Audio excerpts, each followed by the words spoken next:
നക്സലൈറ്റ്. നീ ഒരു റീ എൻട്രിക്ക് ശ്രമിക്കുമ്പോ ആരംഭത്തിലെ അപമാനം. അതല്ല, എന്നാലും നീ എങ്ങനെയാടാ നക്സലൈറ്റ് ആയത്?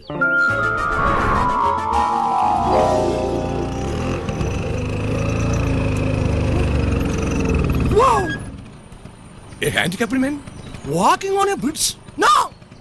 Yes, സഹോദര, പ്ലീസ് ഈ വണ്ടിയിലോട്ടൊന്ന് കയറണം. താങ്കൾക്ക് പോകേണ്ട സ്ഥലത്ത് ഞാൻ എത്തിക്കാം. വേണ്ടേട്ടാ, ഞാൻ നടന്നോളാം. അയ്യോ, അങ്ങനെ പറയരുതേ. ദൈവം എനിക്ക് സൗകര്യങ്ങളെ കൊണ്ടേ തന്നത് താങ്കളെപ്പോലുള്ളവരെ സഹായിക്കാനാണല്ലോ. അല്ലേ? പ്ലീസ്.